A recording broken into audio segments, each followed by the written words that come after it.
Bonjour mesdames et messieurs et bienvenue dans ce flash d'information.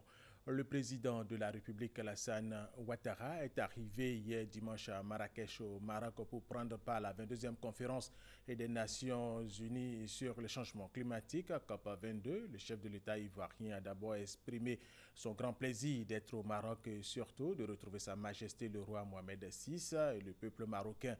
Il a ensuite ajouté qu'il est au Maroc à l'occasion de la COP22 qui fait suite à la COP21.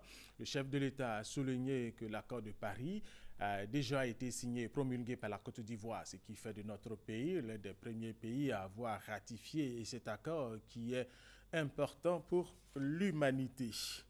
Voyons les enjeux de la participation de la Côte d'Ivoire à cette 22e conférence des Nations Unies sur les changements climatiques et c'est avec Kwasi Mamadou.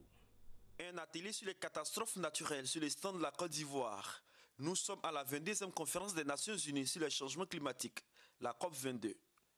Ce rendez-vous mondial ouvert depuis le lundi 7 novembre dernier bat son plein. Considéré comme la COP de l'action, la Côte d'Ivoire veut y apporter ses solutions pour freiner l'évolution des menaces climatiques. En fait, c'est un véritable programme qui doit permettre donc de produire moins de gaz à effet de serre. Et ce programme aboutit à 28% en moins de gaz à effet de serre à l'horizon 2030.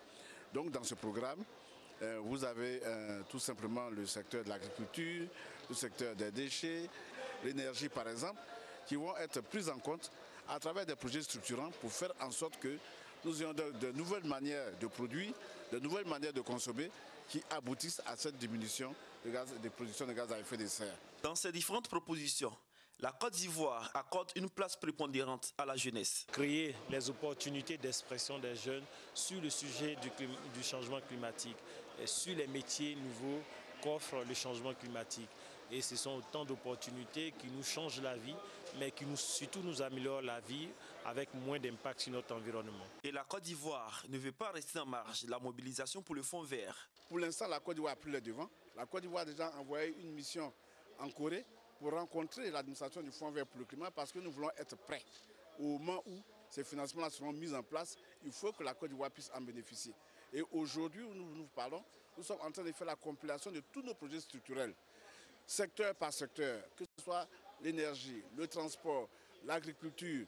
Tous les secteurs sont en train de travailler à sortir des projets structurants. Au jour d'aujourd'hui, nous avons 100 projets dans notre portefeuille et nous pensons que nous en aurons beaucoup plus. Pendant ce séjour marocain, le stand de la Côte d'Ivoire va connaître des différentes animations, des ateliers au colloque en passant par des conférences, car la Côte d'Ivoire veut être le leader sous-régional dans la lutte contre le réchauffement climatique.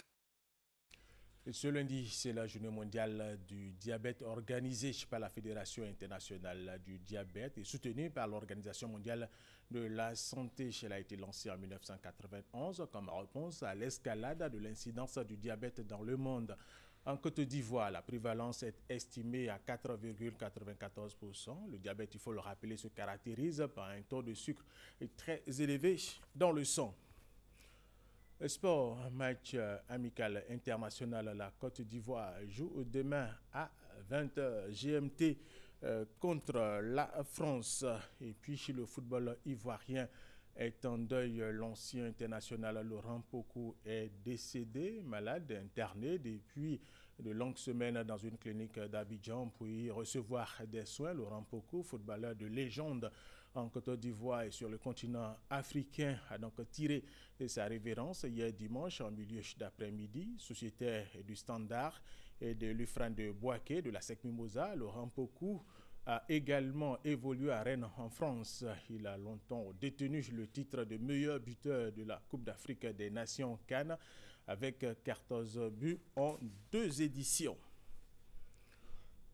Le nouveau président élu des États-Unis d'Amérique, Donald Trump, a accordé sa première interview à une chaîne de télévision américaine.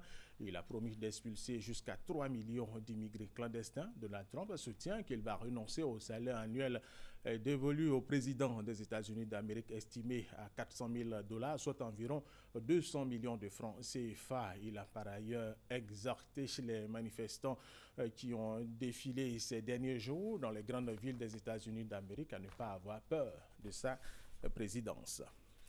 Et cela fait un an. Et hier, après les attentats du 13 novembre 2015 en France, un hommage aux victimes a été rendu sur les sites des attaques de Saint-Denis en Paris pour des commémorations sobres conformément aux vœux des familles, et des plaques ont été dévoilées dans la matinée par François Hollande en hommage aux morts en ces lieux.